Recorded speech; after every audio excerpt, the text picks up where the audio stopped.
Olha, já está aqui na bancada com a gente para bater um papo bacana sobre política, também sobre cultura, sobre tudo aquilo com o qual ele se envolve, né? Tem se envolvido nos últimos anos. Nosso caro Rivelino Martins. Já fazia um tempo que a gente não conversava, né, Riva? Aqui no Olho Vivo. Rivelino Martins, que todo mundo conhece, ator, produtor cultural e também político, também gestor público, mas também político. Já foi vereador e está novamente aí pleiteando. Lançou recentemente, foi domingo, Riva? Foi domingo o lançamento?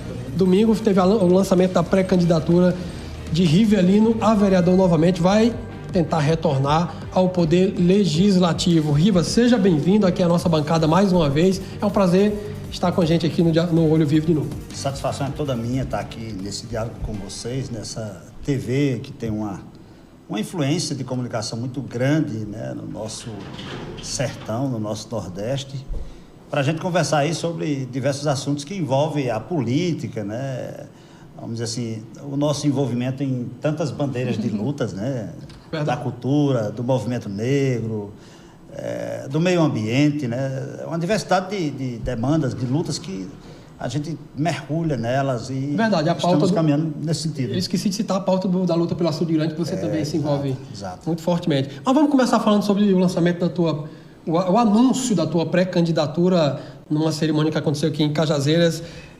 Você está afiliado ao PT, vai tentar voltar ao poder legislativo. Qual é o próximo passo agora, depois do anúncio da tua pré-candidatura? Pois é, essa volta ao PT era algo extremamente saudável, foi algo extremamente saudável, porque corre na veia, sabe, essa militância, essa ideologia que vem lá dos anos 80, que eu já aprendi a gostar do PT na infância, com referência de primos que se envolviam com esse momento de fundação do partido, e eu escutava muito o diálogo nesse sentido. E depois desse período que estivemos afastado burocraticamente, digamos assim, do PT, mas a militância, a ideologia sempre naquela mesma linha. Você esteve em qual partido antes? PSB. Foi o PSB. Nós fomos vereadores aqui em Cajazeiras pelo PSB e agora, assim, uma alegria imensa de tentar, de participar da construção, da reconstrução desse país, na militância, da política, no fortalecimento desse partido, para que a gente possa trazer uma segurança para a democracia, que é fundamental no nosso país, na nossa república, e isso passa pelo fortalecimento político de cada município. E estivemos domingo, justamente de forma ousada, eu diria, porque são poucos os pré-candidatos que ousam fazer um lançamento público de pré-candidatura, porque é desafiante, né, para mobilizar, e aí um grupo de amigos, companheiros, né, do partido, né, grandes referências do PT, que eu não vou aqui citar nomes, porque aí eu vou pecar em esquecer algum companheiro e companheira. Organizamos esse evento de lançamento da pré-candidatura no estilo extremamente autêntico do PT, construído por muitas mãos, muitas mentes, e até a colaboração das pessoas financeiramente, para que a gente pudesse ter o mínimo de estrutura para esse grande encontro que foi domingo. Vamos dizer assim, rodeado de artistas, de pessoas do movimento negro, da religiosidade afro-brasileira, dos companheiros e companheiras do PT. Então, assim, foi uma manhã-tarde muito saudável, de diálogo, de cultura também, né? De artistas que fizeram apresentações lá. Então, assim, foi o pontapé inicial de uma discussão, de uma construção de pré-candidatura nesse período que não cabe pedir voto, mas cabe dizer que estamos prontos para ir para essa disputa, estamos prontos para fortalecer o Partido dos Trabalhadores, fazendo aí valer outros tempos, como quando o PT tinha representação na Câmara Municipal. Cito o exemplo inconteste e forte do nosso companheiro de saudosa memória, Severino Dantas, que foi um grande parlamentar, e que aprendi muito com o Severino lá, quando caminhava com ele, quando andava com o Severino nas ruas dessa cidade, construindo até leis, né, e participando de muita mobilização. Então, o PT é o principal partido desse país, né, conduzido pela força desse iluminado homem que é reconhecido pelo mundo inteiro, que é o nosso querido Lula. E nós precisamos, sim, estar presente no poder legislativo dessa cidade para contribuir com essa cidade. E agora, com muito mais vivência, sabe, com muito mais experiência, depois de um primeiro mandato que tivemos, eu não tenho dúvidas que teremos assim uma contribuição muito grande para essa cidade que a gente gosta tanto, que a gente caminha todos os dias pelas ruas dela. Rivelino, o PT ele faz parte da base aliada do governador João Azevedo, né? Aliás, da base aliada do PSB, né? Para ser mais amplo na questão, né? Da base aliada do PSB. E hoje em Cajazeiras a gente tem, a princípio, a gente tem já um pré-candidato a prefeito, que é do PSB, que é da base aliada do PSB, da base do governador, que é o deputado estadual Chico Mendes. Você, como pré-candidato pelo PT, significa dizer que você já automaticamente, digamos assim, fará parte da base aliada de Chico Mendes, ou isso ainda vai se discutir aqui na questão municipal? Como é comum no Partido dos Trabalhadores, essa foi uma decisão do partido, né? O partido discutiu, avaliou e celebrou essa aliança de apoio a essa candidatura de oposição em Cajazeiras, com o nosso pré-candidato a prefeito do PSB, Chico Mendes, né? Depois de um diálogo, de uma análise dessa questão toda aí, sem dúvidas a gente teve uma decisão, o partido teve uma decisão, eu acho, bastante lúcida, que é caminhar junto com o Chico Mendes, um homem que tem uma capacidade, uma experiência aí que é muito importante para essa conjuntura política dessa cidade. Então está aí se apresentando Chico Mendes, que traz aí uma vivência e uma gestão de muita probidade, de muito desenvolvimento lá na cidade de São José de Piranhas, e que Chico tem uma identidade muito forte com essa cidade, caminhou lá atrás e mora nessa cidade. E assim, o Partido dos Trabalhadores está construindo, já até com outras forças, outros partidos, a carta-programa dessa pré-candidatura, que venha a corresponder com uma demanda enorme que essa cidade espera de políticas públicas que venha a suprir diversas questões, né? E acima de tudo, a democracia, a transparência, a inclusão das pessoas nas diversas questões da educação, da saúde, da organização urbana dessa cidade. É uma imensidão de questões que nós vamos discutir isso, o partido, junto com o Chico, dialogar com a população para que a gente possa ter aí a melhor leitura e a melhor proposta para que essa cidade possa ser feliz, né, do centro à margem. Do outro lado, a gente tem a professora Socorro Delfino, secretária de Educação, posta agora como pré-candidata, mas a Socorro, embora ela estivesse sempre presente ali nas preferências, ela só assumiu a pré-candidatura quando Neguinho Mondrian desistiu. Como é que você viu essa desistência de Neguinho? Porque ele saiu arranhado um pouco, ele não desistiu apenas por questões de projetos particulares. Houve um descontentamento também que influenciou nessa desistência. Como é que você viu tudo isso aí? Eu tive uma convivência com o Neguinho quando vereador, nós estivemos no mesmo período de legislatura, e assim, uma grande figura, um amigo, uma pessoa que a gente dialogava bastante, né? O que vejo aí, verdadeiramente, de fora, o que percebe-se é uma fragilidade na construção política da situação, né?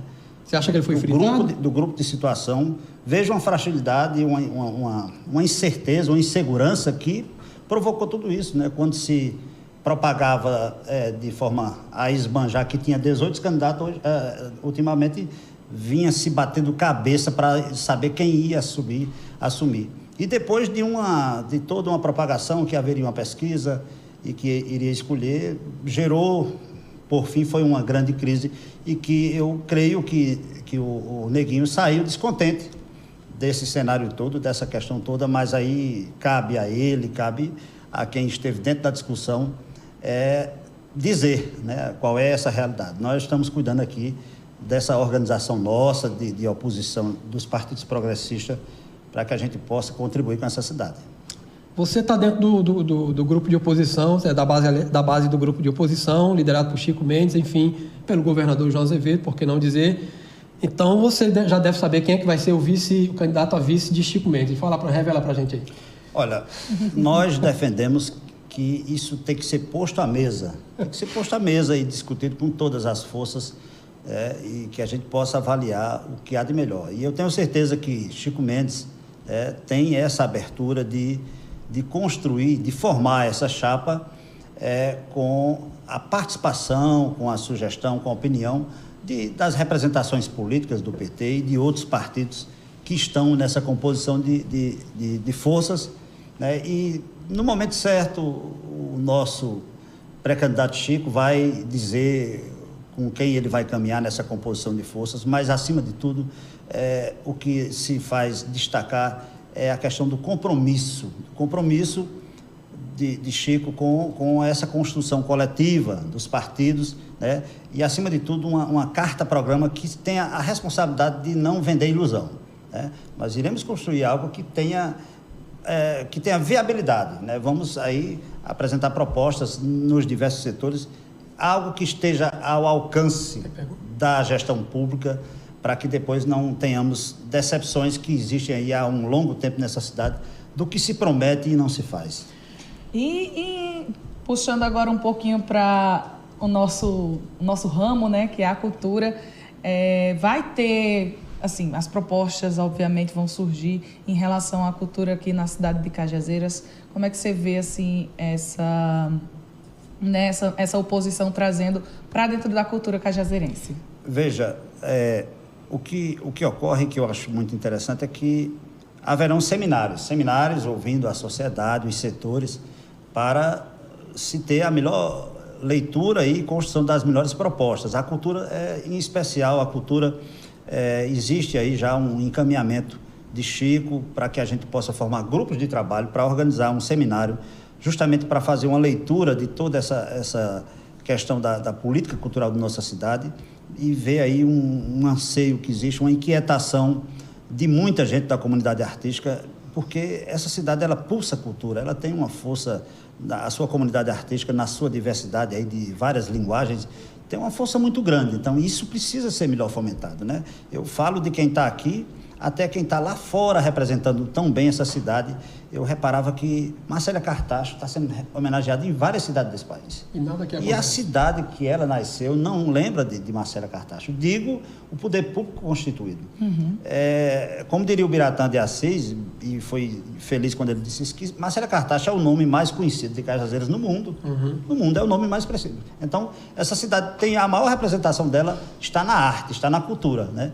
Marcélia Cartacho e tantos outros valores, né? Eu acho que proporcionalmente talvez seja uma das cidades que tenha mais atores no cinema, na TV, e aqui também se produz muita coisa boa. Então isso só precisa ser organizado e fomentado e dada a dignidade que a arte, que os artistas precisam, para que a gente possa ter aí um calendário cultural, que a gente possa ter formação, né? Vivemos lutando pela questão do CEART, que é uma escola muito interessante que tem João Pessoa, ligada à educação, que é o Centro de Educação e Arte, para que essa cidade tenha uma escola para formar atores, bailarinos, uma diversidade de linguagens. É um modelo muito interessante, que inclusive Chico Mendes fez um requerimento pedindo a instalação do CEART. A gente está buscando aqui ver um espaço, uma área que possa ser sede dessa escola, para se somar ao Prima, que é uma referência que vem aí da época de Ricardo, que é muito boa, muito importante. Então, vamos construir de forma democrática um programa de governo ouvindo a comunidade artística. As pessoas que consomem cultura também têm o direito e devem também sugerir. Eu acho que não só quem produz, mas quem consome a arte também pode apontar caminhos, porque eu acho que, eu tenho certeza que há muita gente fazendo arte nessa cidade que não é lembrado e não é visto. Tem gente aí na periferia, na zona rural, que nunca foi reconhecido como artista. Você tocou num ponto crucial, Rivelino, que, assim, Cajazeiras, embora tenha um potencial artístico que é reconhecido já, mas Cajazeiras tem uma negligência com relação à arte e à cultura que é uma coisa lamentável. E aí, quando a gente fala negligência, muito mais a gente está falando muito mais do poder público, porque ele é quem tem que investir nisso, sim, em políticas públicas de cultura, mas é de uma negligência. Nós temos uma das maiores atrizes do Brasil, por que não dizer uma das maiores atrizes do mundo, por que não dizer? Né? Não estou aqui sendo exagerado. No entanto, Marcela Cartacho já era para ter uma estátua em algum lugar aqui, um busto em algum lugar. O nome de Marcela Cartacho já era para estar sendo dado a alguma instituição, algum lugar, alguma coisa. Era para a gente ter Marcela Cartacho e outros, né, outros artistas espalhados por Cajazeiras, porque é o mínimo que uma cidade faz quando ele tem uma figura, um conterrâneo que é símbolo, e leva aquele nome para o mundo. E a gente não vê quase nada. É de uma negligência que passa estritamente pelo poder público. Eu ia até antes de fazer uma pergunta mais voltada para a política, que era o fato de que Cajazeiras, pelo menos até onde eu sei, me corrija se eu estiver errado, nunca foi governado, nunca teve um prefeito do PT, ou de um partido que seja de fato, de esquerda de fato, né? O principal deles é o PT, claro. Claro que a gente sabe que isso se atribui a toda a logística político-partidária que se funda numa cidade, e que é muito difícil para um candidato de um partido como o PT, né, se eleger prefeito. A que você atribui, Rivelino, tamanha negligência do poder público? Seria o fato da carência também da cidade um dia ser governada por um partido que tenha um olhar mais voltado para essa política? Nós tivemos uma experiência que foi do PSB com a eleição de Léo. Muita gente da cultura mergulhou naquela campanha e sonhou muito, né? Mas infelizmente não fomos correspondidos, né? A cidade não foi correspondida, e todo mundo sabe o que ocorreu, um governo que não terminou, e que assim, a gente fica refletindo, por que só médicos? Por que só médicos para ser prefeito, né? O médico é para atender, para fazer consulta, principalmente para fazer cirurgia, mas é a história do doutor, né? Dos doutores. Então, eu acho que... Por que isso? Porque não quebra isso e vê pessoas de outros segmentos, né? E aí a questão da cultura não tem Marcela, mas antes teve Zé do Norte, que a Mulher Rendeira é um hino do Nordeste, da cultura popular, que Zé do Norte também não é lembrado à altura por essa cidade. Nós temos um espaço chamado Centro Cultural Zé do Norte que está esquecido, está desprezado. Lá, vamos dizer assim, não tem estrutura suficiente para se produzir arte lá, né? E acho que ele merece algo maior. Zé do Norte, que foi um pesquisador do folclore, que foi ator do filme O Cangaceiro, né? Ele dizia que a trilha sonora foi ele que construiu. Ele até queixava-se num livro Memória de Zé do Norte que foi enganado por Lima Barreto, que era o diretor do filme, e esse filme chegou ao Festival de Cannes, né? Uma grande figura, como outros valores, de saudosa memória também, Eliezer Rolim, deu uma grande contribuição com o Grupo Terra, que deu uma projeção a Marcélia e outras pessoas que foram para a televisão. Então, eu estou citando, Rivelino, eu citei várias vezes aqui um busto, estátua, que isso é um mínimo, eu não estou falando que isso é o mínimo, mas porque eu fico pensando, por exemplo, aqui no Teatro Ica, ou em outro lugar, mas principalmente aqui, deveria haver um busto de Marcela Cartacho, um busto de Zé do Norte, um busto... Assim, eu digo isso porque se a gente não olha também para a homenagem, a gente acaba esquecendo também das pessoas, se a gente não olha para a homenagem. Em frente ao Perpétuo deveria haver uma estátua de Perpétuo Corrêa Lima, enfim, algum tipo de monumento, algum tipo de praça, para que a gente se acostume também a ver e se lembrar. Fortalecer a memória. Para fortalecer a memória e poder cobrar do poder público menos negligência. Ainda bem que nós temos um teatro que tem homenagem a uma mulher, né? Ainda bem que o ICA... Né? Trazendo a ICA aí por gerações, né? Como você estava falando, Cajazeiras é uma cidade que pulsa cultura, é um berço de artista. Infelizmente, é uma cidade onde a gente não consegue enxergar ainda um crescimento dentro da nossa profissão, né? Sempre por muita batalha. Quem é artista aqui na cidade sabe que, infelizmente, tem que estar aqui trabalhando em outras coisas, em outros meios, para poder ter a sobrevivência. E transformar Cajazeiras, eu acho que, num lugar onde a cultura pode ser, sim, vivida de forma completa. Não precisar que a gente migre para João Pessoa, para São Paulo, para o Rio ou para qualquer outro lugar, mas que seja possível fazer arte, fazer cultura aqui na nossa cidade, que isso nos sustente, isso traga o nosso sustento, né? Porque Agora está tendo mais editais, né? Sim. Teve a Paulo Gustavo aí, tem a FUMIC todo ano, mas infelizmente ainda não é o suficiente. Tem a Audi Blanc também que está para ser lançada. Infelizmente ainda não é o suficiente para manter um artista pagando as contas, como diz assim, né? Pagar os boletos no final do mês. E assim, e quando foi embora daqui por uma necessidade de projeção, porque se projetou ao ponto de ser convidado para ir para os grandes centros onde se tem a grande produção. E além de Ica, tem a Laci Nogueira, que a praça ao lado do teatro é de uma grande atriz da época da própria Ica. Ela foi aluna de Ica e que eu tive o prazer de contracenar com ela nos anos 90, depois que ela foi embora de Cajazeiras, casou, depois voltou para cá e voltou a fazer teatro e fez um belo espetáculo. Nós temos o Cine Açude Grande, né? As margens do açude, uma riqueza. Esse tipo de atividade precisa ser mais fomentada. Os editais precisam ser mais qualificados também, precisa passar por uma discussão para que ele se torne mais transparente, mais democrático, né? Mais inclusivo, né? E essa é a única política que temos hoje de cultura na cidade, é o FUMIC, que nasceu lá atrás. Me recordo aqui, quando eu era diretor do Teatro Ica, Priscila não morava aqui, eu nem sei se... Eu sou daqui. Mas eu acho que você era criancinha demais quando a gente teve essa discussão, em 97. Eu era bebezinha. Se era nascida, né? Eu já era nascida. 97, o aniversário do Teatro Ica, eu era diretor do teatro, Severino Dantas era o vereador, Ricardo, vereador em João Pessoa. A gente escuta falar da Lei Viva a Cultura em João Pessoa, a gente convida Ricardo para Cajazeiras, ele traz o projeto, a gente faz uma sessão na Câmara Municipal, dentro da programação do aniversário do teatro, e aí surgiu a Lei Viva a Cultura. Severino apresenta o projeto, o governo de Epitácio, à época, sancionou a lei e começou essa política que ainda hoje existe, graças à luta lá de trás. Que é o Fundo Municipal de Incentivo à Cultura. Exatamente, antigamente se chamava Lei, né? Viva a Cultura, mas não basta ter só isso, acho que a gente precisa ter muito mais do que isso. Com toda certeza.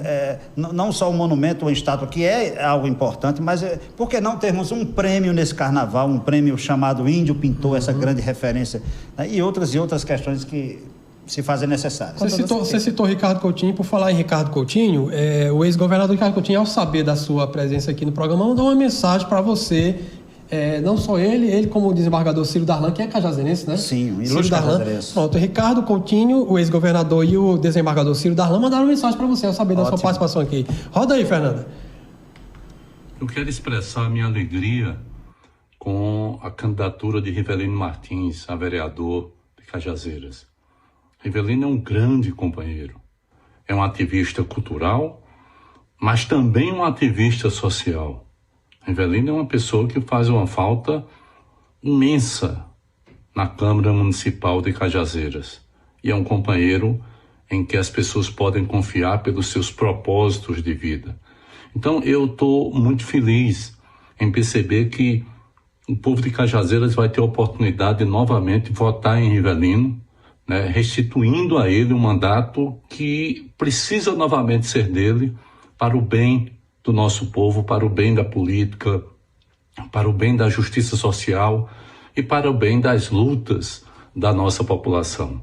Rivelino Martins será um grande vereador. Pois é, tá aí o ex-governador Ricardo Coutinho. Quem também mandou um abraço para Rivelino foi Ciro Darlan, desembargador cajazeirense. Roda também aí. Olá, meus amigos conterrâneos de Cajazeiras. Aqui quem fala é o desembargador Ciro Darlan. Gostaria de enviar uma mensagem para os nossos queridos amigos de Cajazeiras, porque esse ano nós estamos com um pré-candidato de primeira grandeza, Rivelino que já foi vereador e que é um homem que apoia a cultura, os projetos sociais, está sempre presente, mostrando que Cajazeiras é amor, Cajazeiras é educação e Cajazeiras é Rivelino na Câmara dos Vereadores. Um forte abraço. Ciro Darlan, do Rio de Janeiro. Tá aí, o nosso tempo já está avançando, Rivelino. Dá tempo de você se reportar, Ciro. Uma alegria imensa, né? Muito obrigado ao nosso companheiro de longas caminhadas, Ricardo Coutinho, né? Esse que foi um dos melhores governadores, o melhor governador para a cidade de Cajazeiras, que foi do esporte à cultura, para tudo que é lugar. Temos obras de Ricardo. E esse conterrâneo ilustre, que saiu daqui, de família humilde, foi estudar no Rio de Janeiro e se tornou juiz, depois desembargador, uma figura extraordinária.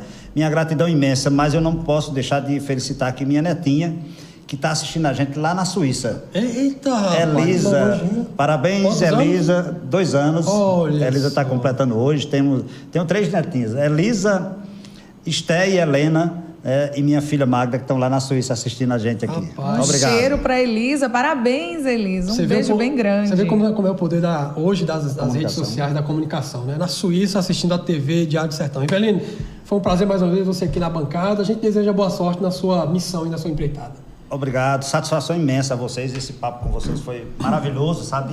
E vamos caminhar para que a gente possa contribuir com o poder legislativo, com essa cidade que a gente gosta tanto.